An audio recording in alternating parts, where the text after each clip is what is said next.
So everything you've learned about running your e-commerce business won't work in 2025. From marketing to operations to customer experience, the entire playbook has changed, okay? Your customers are sharper, they scroll faster, they sniff out the BS in seconds. And if your strategy hasn't evolved with them, your brand won't survive. In this video, I'm gonna break down 3 strategies that we're doubling down on this year, and 2 we've stopped doing altogether. You'll see exactly what's working right now, what's killing growth quietly, and how you can actually build a brand that connects and converts and compounds in 2025. Let's get into it. Strategy number 1 is content that feels native and authentic. The first strategy to double down on is using content that feels native and authentic to the platform that you're actually using.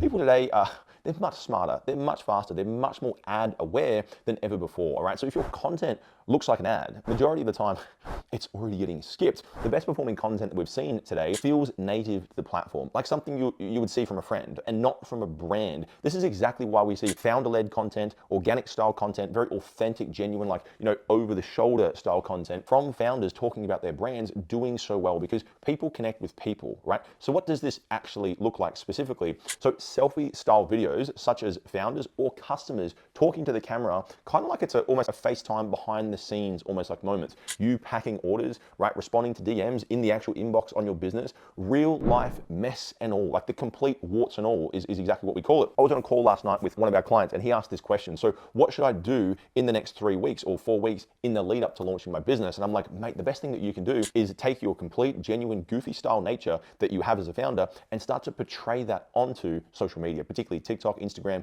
and Facebook, sharing on those platforms. And in the best case scenario, what you'll have is an audience that's primed, ready to buy, super excited about the product you're launching, right? And then when you do launch, you'll have a lot more sales. In the worst case scenario, right, you learn the skill of content creation, which you can use for your advertising anyway in that same period. And you've got a whole bunch of content that you can fold back into using in ads. So it's like worst case scenario, it's still a fantastic outcome. Best case scenario, it's an even better outcome, right? So these kind of like founder stories in which the founder actually talks about the brand and why it exists, who it's for, the mission of the brand. Another really powerful kind of content style is what we call employee generated content. And this is where people can see that there's an actual real human team behind the brand. It works so well because it doesn't feel like marketing, right? It feels like it earns the attention by being honest, by being scrappy, by being human and authentic. And the great part of this is this content doesn't just work organically. It crushes it when it comes to ads. And another great part of this particular style of content is it doesn't require a tremendous kind of amount of things to do to create the content, right? This style of content that I'm creating right now, if you were to look around this room right now, we've got 2 people on cameras, we've got the lighting set up, we've got professional photography happening.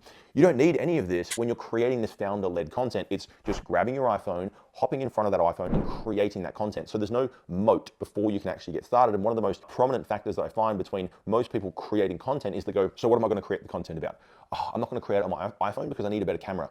I need to get the right lighting. I better go and buy some lighting. I need the location. Maybe I'll go and hire a nice location and then I'll get the nice location. So there's all these things that need to happen before you can actually get the result. Whereas this style content is you pick up your phone, or one of your team members pick up your phone, or your mum or your brother or your sister pick up the phone and share the story about the brand. And it gets people to really care. If you're not creating content like this, you're not just behind, you're really invisible. Okay, strategy number 2 is building cult-like communities. Privately, in the olden days, it was all about building an audience, right? Targeting, segmenting, broadcasting, using particular keywords. You ran ads, you built followers, and you hoped some of them would stick. But that won't cut it in 2025. People don't want to be part of an audience anymore. They want to be part of a community, okay? And the twist is you're not supposed to build it in public. Sure, your Instagram grid still matters. People like to still see that content. But now you don't do things for the gram, okay? You do things for your customers. Another great question I had about this last night on a coaching call is a client asked me, so should I, for example, when I'm just starting out, begin shipping all of the packages out myself to begin with, or should I just have my supplier do that for me? It's about $2.50 per unit for her to pick it and pack it and do all the labeling and everything else herself. And I was like, this is a great question. And my response is a little bit different to maybe traditionally what you might think. I'm like, you want to, when you are starting out,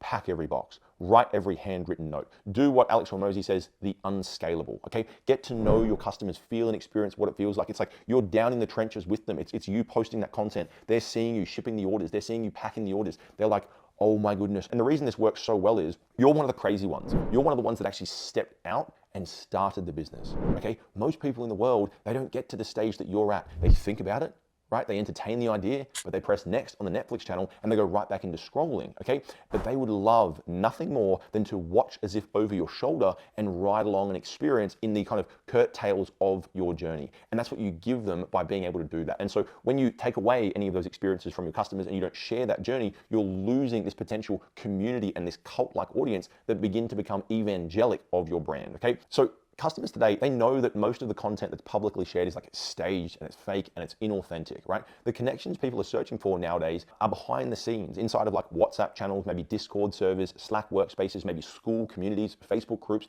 just to name a few.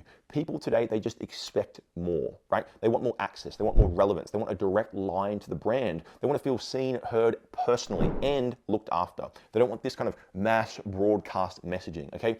If they feel like all of their communication with you are automated or they're responding to some kind of, AI generated bot, you will lose them, okay? They want micro moments that make them feel like this experience is tailor-made for them, all right? Nowadays, your community isn't just a nice to have. It really is a non-negotiable for growth, okay? It becomes your live product feedback. If you think about it like this for a second, if you have a community of 1,000, 2,000, maybe even just 500 customers that have purchased from you built into a school community or a Facebook group, any new potential product you launch, you first launch it into your community. See what happens, see what the feedback is. They've already paid you before. Likely they would love to pay you again, okay? And so the best part of this community is once you've built it and you maintain it, it doesn't cost anything to maintain. It's your live feedback mechanism, your VIP waitlist. It's everything that you want to be able to iterate on new product scenarios, as well as increase your business's repeat customer rate. Profit increases, sentiment increases, and if you look to potentially sell your brand in the future, the valuation of the company also is accelerated tremendously. And the retention system that actually keeps customers coming back over and over again. And lastly, and most importantly, it's the part of your brand that no one else can copy. Because yes, from the surface, people might see the nice website, they might see maybe your emails in the background, but they don't see this little secret community where all of your evangelic customers are hanging out there, talking to each other, connecting with each other, and building this community. And while every other brand is shouting louder and louder and louder, you're building trust in these quiet little communities. Strategy 3 is using AI as your business foundation. AI is no longer just your intern. It's not just the thing you ask to maybe write a few lines of copy when you're stuck. In 2025, AI can really be your infrastructure. It's the system running quietly beneath everything that scales your business. Think of it like this. Your brand is the house and AI is the concrete that the slab is actually built on, all right? It's now a foundational part of your business. It's not just an add-on or a side tool. You can use AI for literally everything now, okay? Pricing and merchandising. AI can analyze all of the customer behavior and help you to decide which price points begin to convert best, which bundles perform better, which products should be featured, cut, or upsold. Content and campaigns. AI can draft your campaigns, build your content calendar, and helps A/B test or split test messaging so you're not guessing what to post next Thursday. The personalization, right? This is a really key pillar. AI can recommend the right products to the right customer at the right time at scale. One customer sees a bundle, another one gets a discount. Another sees a high ticket upsell. Whatever they need to be seeing in that moment, AI will put it in front of them, okay? Data-driven decisions. Okay, this is really, really key, especially for e-commerce founders, because generally speaking, a lot of founders that I see are very product and marketing driven. And when it comes to data and decision making, it's a little bit of a lack point, okay? So what you can do here is you can leverage AI to read the data for you. Surface level metrics like click-through rates or return on ad spends, you can still read for yourself fine, but the AI can dig deeper and it can tell you why something worked or what to do next. Customer service, this is very simple and you should absolutely have this set up. AI should be able to handle 80 to 90% of all of your frontline customer support on a 24/7 basis, always available, zero attitude and never missing a beat. Spelling mistakes now are actually much better than humans and it plugs into the fulfillment systems to reduce the delays, errors, and the stresses. Just see it like this. AI isn't here to take over jobs, it's here to remove bottlenecks so you can actually do your job a lot better. So we've just gone through 3 strategies that we're doubling down on in 2025. Let's talk about the ones that we're going to let go of and cut. First, dead strategy is relying on paid ads as your only growth lever in 2025. If in 2025 your entire growth plan, especially when that ad looks and sounds like it's trying too hard. Remember, people don't trust companies, they trust people. So show them who you are. Show real faces, real stories, real moments. And I'm not saying to abandon paid ads. They're still one of the most powerful mechanisms in business and they definitely have their place, but have your paid ads be a part of something bigger, something smarter and something more diversified, okay? You need warm audiences built from real content and value, right? An email and an SMS list that you own and control, partnerships with creators and influencers, potential equity splits with influencers that talk about your brand, SEO and organic content, one-time buyers into repeat customers, okay? Paid ads are just one of many levers levers to pull. And so if you're only relying on ads in 2025, you're gambling with your growth and your future. And the house always wins. The dead strategy number 2 that we're letting go of is treating every customer the same. There was a time where one message with one offer and one email, and you could speak to your entire list. 20% off everything, or now back in stock, or new drop now live. And it worked, kind of. But in 2025, that kind of blanket messaging, it's just outdated. It's expensive. And today's buyers, they expect personalization, not just like, their name in it, okay?